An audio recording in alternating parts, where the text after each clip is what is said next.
자, 우리 ADHD 초등학생이 이제 상담을 할 때, 특히 이제 양육 상담할 때 이제 어떤 방향으로 이론적인 부분을 잡을지, 그리고 어떤 방향으로 상담을 해야 될지를 같이 한번 보겠습니다. 이것도 이제 너무 어렵게 생각하지 마시고 이렇게 생각하면 돼요. ADHD 자녀 양육 상담은 부모들이 자녀 양육하면서 모르는 부분들을 대부분 물어보게 돼요, 양육 상담은.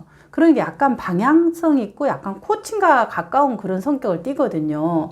근데 또 우리는 코칭이 아니라 심리 상담을 해야 되기 때문에 그래도 제일 이제 이 내담자가 이제 원하는 이 부분들이 자녀의 그런 게임 가몰입이나 ADHD 이런 부분들은 되게 이제 뭔가를 개입을 해야 되고 구조화를 해야 되는 영역이 많이 있기 때문에 그런 부분에 대해서 양육 상담을 필요로 한다 그러면 그래도 제일 이제 많이 활용할 수 있는 부분들이 좀 인지행동 치료가 아닐까 싶습니다. 왜냐하면 이제 인지행동 치료는 기본적으로 그 교육이 들어가고 역할이 들어가고 그리고 또 뭔가 뭐 숙제 같은 거 과제 내주기 또 그걸 해보고 이런 것들을 계속해서 이제 뭔가 할 수 있는 그런 부분이기 때문에 특히 이제 ADHD의 자녀가 가행행동 충동성이 굉장히 심해서 뭐 의자를 날라다닌다, 책상을 막 이렇게 막 건너뛴다. 그러면 굉장히 가행행동 충동성이 시비어하다는 거죠. 주의력 결핍도 같이 있다 그러면 컴바인드 타입이기 때문에 이런 행동이 되게 심해요. 그래서 이제 메디케이션, 약물 치료를 했는데도 여전히 이런 부분들이 학교에서 일어나고 있다 그러면 가장 중요한 거는 이제 ADHD 그런 부모 상담할 때 우선 첫째는 이제 엄마가 이 양육자가 이 아이를 위해서 상담을 신청했다는 부분에서 지지. 네, 그러니까 부모들이 이제 자녀의 ADHD나 장애 아이들이나 부모애들이 와서 가지고 있는 기본적인 이 심리적인 밑바닥에 뭐가 있냐면 죄책감이 있어요. 죄책감이 뭐냐면 내가 아이를 잘못 키웠나. 도박자들에 대한 상담도 비슷해요. 내가 애를 잘못 키워서 애가 지금 이렇게 도박을, 요즘은 청소년들 도박 심각하잖아요. 청년도 도박이 심각하고, 옛날에는 뭐 어른들이 도박했는데 지금은 도박자의 많은 그런 부분들이 대학생, 그 다음에 청소년으로 이동되어서 청소년들의 도박이 심각한 상태거든요. 그럴 때 이제 이 도박자의 부모, 중독이죠. 그 다음에 또 ADHD, 이런 또 중독, 이런 부분일 때 내가 아이들을 잘못 키워서 아이가 이렇게 되었나, 이런 이제 약간의 좀 색깔은 다르지만 이런 죄책감들을 갖고 있어요, 기본적으로.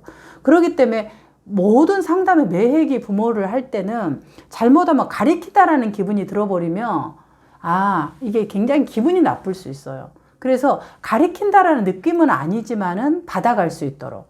그래서 이제 첫 번째가 뭐냐 그러면 이 죄책감이 기본적으로 있으시기 때문에 어머니께서 아니면 또 뭐 우리 지니 민들레님께서 자녀의 이런 어려움의 부분을 돕기 위해서 이 어려운 중에 자녀가 몇 명임에도 불구하고 시간을 내어서 상담을 이렇게 받으러 오신 것이 굉장히 자녀를 잘 키우고 싶은 마음이 크게 느껴집니다. 지지.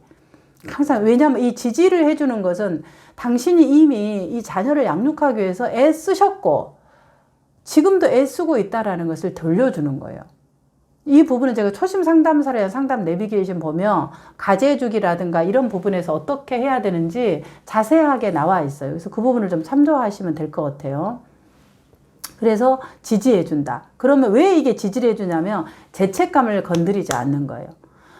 죄책감을 먼저 전면에 등장을 시키는 거는 아니 아이가 이럴 때 어떻게 하셨어요? 근데 그 방법이 효과적이세요? 이렇게 이제 하게 되면은 이건 슈퍼비전 시간이 아니에요, 상담은. 슈퍼비전 시간은 교육을 하고 상담자를 양성하기 위해서 때로는 직면이 필요하니까 이렇게 하지만 상담은 다르잖아요. 그렇기 때문에 내담자가 그런 이 죄책감이 앞으로 전면에 등장해 버리면 부끄러워서 수치스러워서 상담에 나오지가 못해요. 그래서 이 죄책감이 등장하지 않도록 죄책감은 자기가 스스로 죄책감을 꺼내도록 해야 돼요. 수치심은.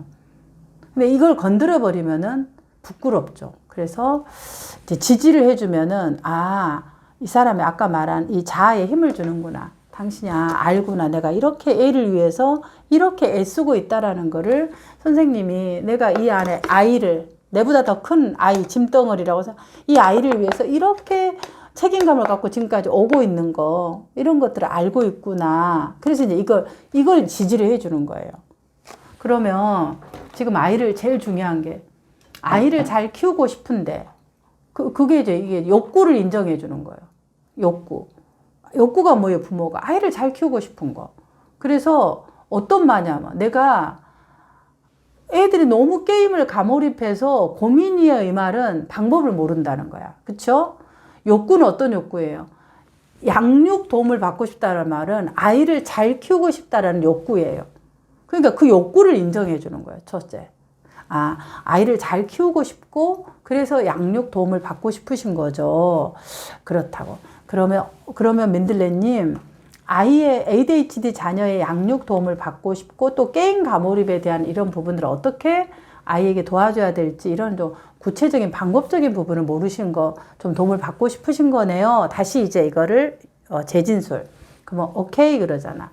그러면 우리 민들레님이 자녀를 사랑하는 마음은 아마 이 세상에서 최고일 겁니다. 그래서 그 마음은 그대로 가져가시고 저하고는 이 자녀를 양육하는 데 ADHD에 대해서 어떤 방식으로 효과적으로 할 수에 대한 그런 기술 혹은 내가 이렇게 하려고 하는데 잘 안 되는 그런 심리적인 부분이 있나를 상담에서 조금 다루시게 될 건데 어떠실까요? 이렇게 이제 상담의 방향을 알려주는 거죠. 그러면 오케이 할 거예요. 그러면 자녀의 그런 이제 그 ADHD 자녀 양육에서 지금 현재 가장 큰 어려움이 뭐냐 그럴 때가 게임과 핸드폰을 너무 가몰입하고 있다. 그럴 때 나가 어떻게 이거를 조절하고 안내를 해줘야 되는지 사실 어렵다 이런 얘기를 하잖아요. 그러면 사실 이제 ADHD와 게임 가몰입이 두 개가 같이 지금 문제를 가져온 거예요. 하나만 해도 어려운데.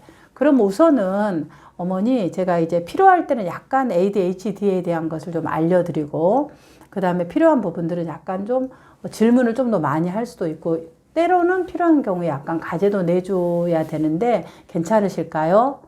이렇게 이제 물어봐야 돼. 그러면 그렇다고요. 왜냐면 이거는 이제 이 아이의 자녀 양육 상담을 위해서 반복적으로 해야 된다는 거야. 근데 대부분 우리가 반복적으로 하는 일은 어때요? 우리가 실패하기 쉬워요. 한 번만 하고 되면은 쉽잖아요. 근데 왜 양육이 어려워요? 왜 상담이 어려워요? 동일해요. 같은 게. 왜 그러죠? 이게 답이 없는 거야. 똑같은 ADHD 상담인데 A 내담자를 이러면 되는데 B 내담자는 잘 안 되는 거예요. 양육도 그러잖아요. 그래서 매일 반복되는 일이기 때문에 어려워요. 그리고 사람마다 상황마다 다르기 때문에 양육이 어려운 거고 상담도 어려운 거예요. 그래서 그러면 이제 그러니까 이런 어려움인데 이게 당신이 잘못해서라기보다 시행착오와 시간이 걸린다. 이런 부분을 준비시키는 거예요. 왜냐하면 양육에서는 실패감을 경험하거든요. 나는 참 아이를 못 키우는 엄마야. 또 상담사는 나는 상담을 못하는 상담사 이러면서 이제 자꾸 이 안에서 실패감을 경험하는 거예요. 그럼 이 실패감을 누가 주는 것이 아니라 자기 스스로가 가지게 돼요. 그러게 되면 어렵거든요. 근데 사실 자녀 양육이라는 게 끝없는 시행착오와 그런 시행착오 속에서 방법을 찾아보면서 해 나가는 거죠. 그러니까 이제 그런 감정이 이 부모가 스스로에 대한 죄책감, 그 다음에 양육에 대한 실패감, 좌절감을 경험하지 않도록 하기 위해서 미리 구조화를 하는 거예요. 지금 제가 얘기한 이 두 가지를 먼저 사전에 해야 된다. 그리고 나서 이제 준비시키고 나서 어머니 이거 할 때는 한 번에 되지 않고 시행착오가 필요합니다. 그리고 또 안 될 수가 있어요. 그러면 왜 안 되는가를 찾아보고 반복적으로 연습하는 게 필요한데 어떻게 어머니 이런 마음으로 같이 저하고 한번 해보실 수 있을까요? 이렇게. 뭐 그렇다고. 그렇게 하고 이제 시작을 하는 거예요. 자, 그러면 이제 먼저 첫 번째. 자녀가 ADHD 이제 진단을 받았을 때 약을 먹은 아이는 약을 메디케이션 할 동안과 메디케이션 하지 않을 때 행동이 굉장히 달라요.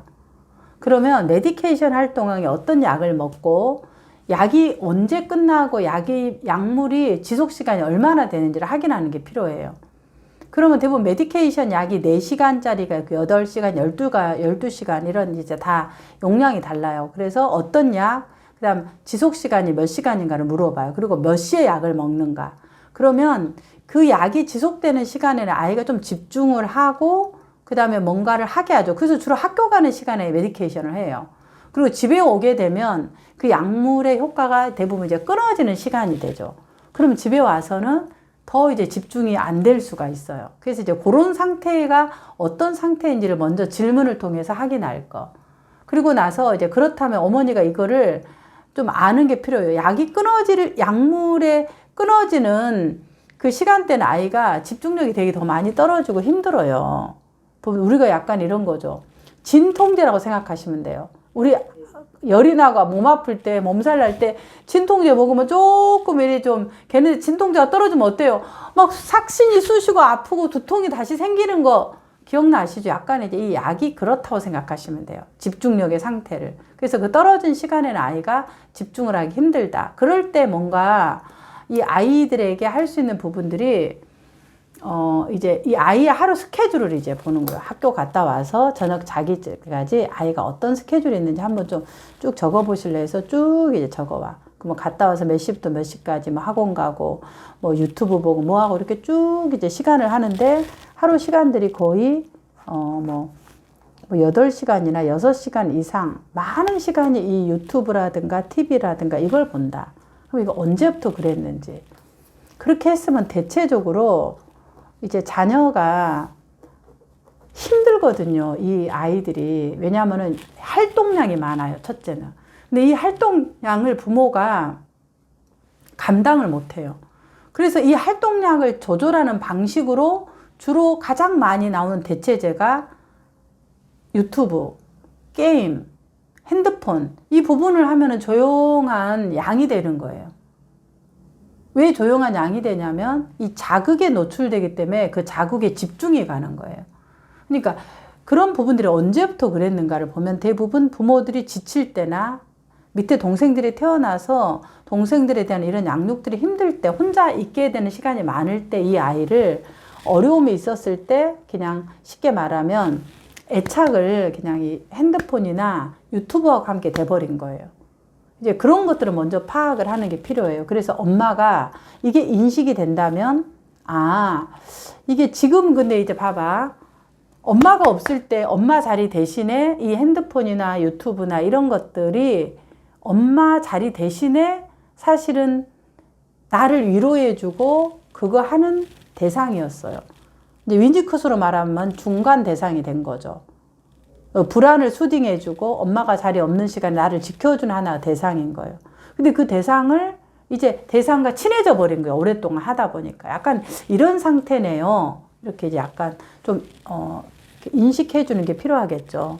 그리고 나서, 하고 나서 이제 그렇다면 이것을 어떻게 해야 될까요?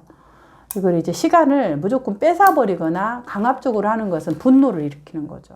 그럼 아이에게 이걸 서서히 이것을 조절해야 되는데 이것보다 더 재밌는 일들을 만들어야 돼요. 그 재밌는 일이 뭐냐? 그럴 때 어떤 걸까요? 신체적 활동으로 엄마가 아이하고 1시간 하루에 즐거운 놀이를 하는 거예요. 만약에 엄마가 할 수 없다 그러면 아빠가. 그러니까 동생들이 있으면 엄마가 하기 힘들잖아요. 체력도 딸리고 육아하기 힘든데. 그런데 어쨌든 아이 밑에 동생들이 어린이집에 가 있을 동안에 초등학생을 가면은 좀 더 집에 일찍 오잖아요. 그럼 동생들이 없는 그 시간 동안에 아이하고 정말 신나게 노는 거예요. 뭘 신나게 노냐면 몸 활동으로. 몸으로 노는 거. 이렇게 신체적인 것에 발산을 하도록 노는 거예요. 그걸 뭐 아이하고 이제 엄마랑 같이 춤을 추는 놀이라든가 아니면 얼음땡, 무지개 꽃이 피었습니다. 이렇게 여러 몸으로 하는 재밌는 놀이들이 있어요. 그걸로 신나게 놀이를 하면서 이 아이하고 즐거움을 하는 거예요. 근데 갑자기 그런 게 아니라, 우리 이제 철수하고 그동안에 하루 이렇게 보니까 철수가 너무 엄마하고 이제 놀이 시간이 없었어. 그래서 우리가 이제 엄마가 이 게임하고 있는 이 놀이 시간을 엄마하고 이런 시간으로 조금 바꾸려고 하는데 너는 어떠니? 하고 이제 아이하고 의논을 하면서 이 놀이 시간을 하고 대신에 게임 시간을 좀 줄여나가는 방식으로. 그러니까 재밌는 활동을 줘야 되는 거죠. 아빠가 오면은 아빠하고 저녁에 이제 막 레슬링 이런 거 아이들은 굉장히 힘이 있는 애들은 그 레슬링 판 이렇게 도어 스패팅 해놓고 단단한 이런 안전한 매트를 꺼놓고 이제 레슬링 같은 거죠. 1, 2, 3, 얘가 이겨서 이제 힘을 막 발산하도록. 그리고 나서 같이 샤워하고 이렇게 좀 씻어주고, 야, 너가 아주 뭐 힘이 세졌다. 근육이 생겼네. 야, 너가 이제 스스로 이거 할 수 있는 힘이 생겼다. 이러면서 이제 힘을 주면서 그 시간들을 자꾸 줄여나가는 거예요. 그리고 게임을 할 수 있을 때 같이 부모가 하는 거죠. 부모 중에서 한 분이. 그런 시간들을 이제 만들어가면서 게임 시간을 규칙적으로 줄여가거나 아니면은 이제 유튜브를 보는 시간이 있다. 뭐 갑자기 못 보게 하면 힘들어요. 차라리 그냥 동생들도 있고 그러면 엄마도 그렇다면 자, 우리 유튜브 보는 시간, 그래서 재미나게 뽀로로 시간이라든가 봐도 괜찮은 그런 것들을 같이 시간을 딱 해놨고 함께 유튜브 보는 시간 이렇게 해서 오히려 정해버리면 아이도 그 구조화가 되는 거예요. 그래서 오히려 그런 방식의 시간들을 하는 것이 필요하겠다. 네, 그렇게 하고 하나 이제 알려드리는 게 저희가 이제 이런 요청들이 있어서 그 사회성 놀이터라고 해서 저희가 이제 이 프로그램을 지금 만들고 있어요. 그래서 하나하나 유튜브 좀 올라가니까 그것들을 해서 다음에 이제 실시간으로 우리가 사회성 놀이터에서 다 모여놓고 이제 이런 것들을 하는 시간들을 좀 해보는 게 필요하겠다 하고 지금 준비 중이거든요. 그래서 사회성 놀이터 그 유튜브를 좀 소개를 해주면서 집에서 어떻게 해야 되는지에 대한 것들이 구체적으로 나와 있어요. 가족들이. 처음에는 우리 구호 딱 하고 막 그 가족끼리 하는 부분들 자세하게 나와 있으니까 그 유튜브 참조하시면 될 것 같습니다.